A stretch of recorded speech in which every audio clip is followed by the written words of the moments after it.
Day pretty much started like any other day on 9/11. I looked outside, it was a beautiful blue sky. I just felt something inside my spirit and I said, God, I want to thank you because this is the day that you have made. I'm going to rejoice and be glad in it. 57 from Dulles to Los Angeles also hijacked 58 passengers on board, 4 flight attendants, and 2 pilots. What we don't know is which of those planes, where that plane crashed, whether it was the second plane that hit the World Trade Center. I started my day out with prayer like I always did. When you live in New York, you really pray for protection. You mean it. You know, it's not just some prayer that you pray anymore. You really mean it. God, protect me physically and emotionally and every other way in New York City. You know, people often told me, they say, either you live for God in New York or you don't. There's no in between, and that's true.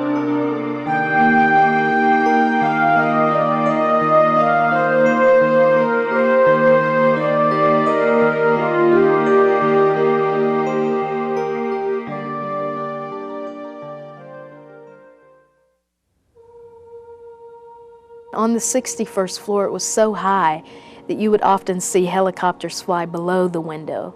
And that used to amaze me. I'd start laughing when I walked in there because on one side of my office out the window you could see the Statue of Liberty, and on the other side were the yachts and the boats coming in. It was beautiful. So I got in there that day and I got so excited. I had a stack of work and I thought, you know, to me on 9/11, that was my biggest priority. I remember thinking how important this work is right now, and I'm going to get a lot of it done. And it amazes me, I think back now, all that's gone. You know, it means nothing.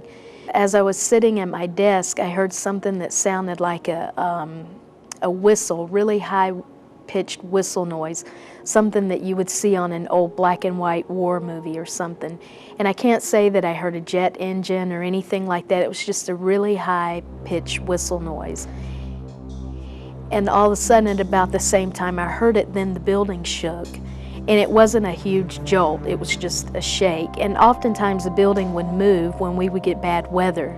You know, you could actually feel the office moving, but it wasn't like that, it was a jolt. And I thought, what is going on?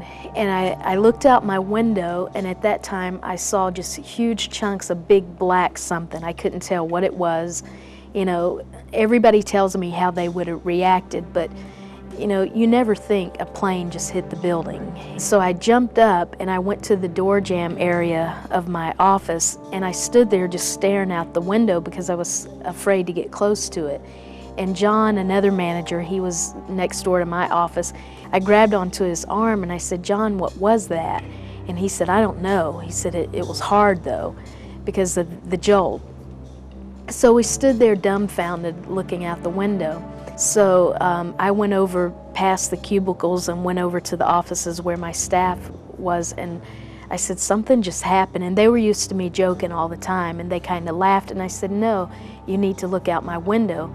And nobody had a concept that there was danger. We just looked and thought, what in the world is going on? At this point, they started grabbing their purses and we were going to take the elevator down. I was too afraid to go back into my office, so I left my purse, ID, credit cards, driver's license, money, everything was in that office.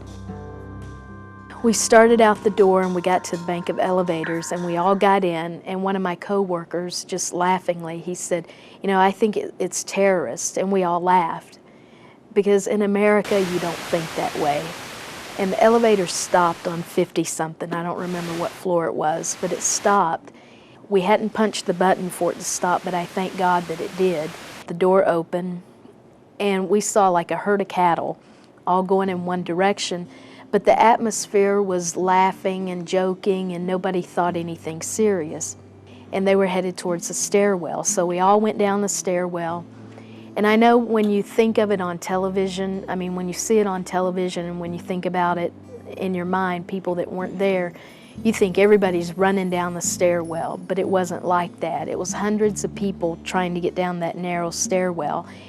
And thinking back, I doubt if you could even put 3 people in width across on the stairwell at one time. It was very narrow, it was all painted.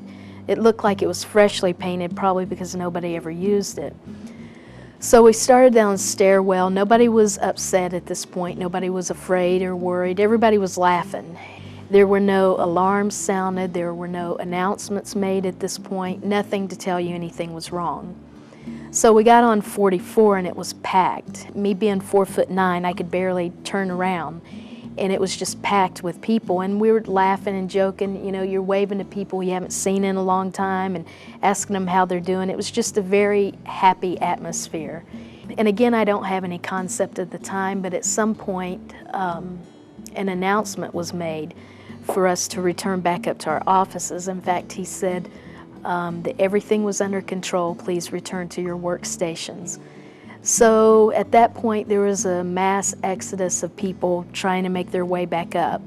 And I don't know if the elevators worked, I didn't hang around long enough to see that, but at that point I told the group that I was with, I said, I'm going to run up and get my purse with my money and then let's go down and get coffee, because it was so beautiful outside, I wanted to take advantage of it.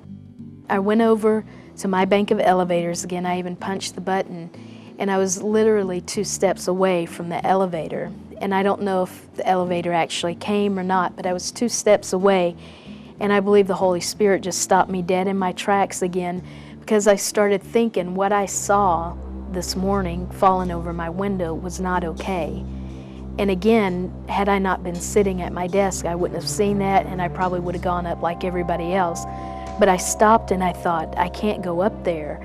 And I've never been claustrophobic or had any of those feelings before, but all of a sudden it was like, I don't know if it was a fear or whatever it was, but something, it was like I had to get out of that building no matter what, I had to get out. If you knew the atmosphere at that time, that was totally opposite of what the atmosphere dictated. The atmosphere was joking around and laughing and goofing off, and inside I felt I have to get out of this building. And I felt nothing's going to stop me at this point. So I turned around, I made a beeline back to the group of the people that I was with, and I told them, I said, we have to get out now. And again, they're used to me joking around, but when they looked down at me and saw that I was very serious, they started casually coming with me. From about this point on, it was like being blind almost. And all you saw was painted cement. You know, there were no windows. At each floor, it was painted what floor you were on, you know, 44, 43, and on down. And when we got to the 42nd floor, I remember that was the last thing I saw before it hit our building. And when it hit our building, it wasn't just a jolt. It was a huge hit, and we thought we'd just been bombed. And, you know, the laughing, the joking, that ceased at that point. There were screams all over, men screaming, women screaming, and people were trying to, you know, everybody just stopped dead in their tracks at that point because it knocked us up against the walls. Everybody was stunned and in shock. And I remember people trying to make calls on their cell phone a few seconds after we felt that jolt, and everybody was crying and screaming. And me being so short, I grabbed onto the banister and I held on all the way down because I thought if I don't, I'm going to get trampled over and knocked over. And again, it wasn't people running down that stairwell. It was, at this point, thousands of people were trying to get in that stairwell, and everybody had one motive, and that was to get out of that building.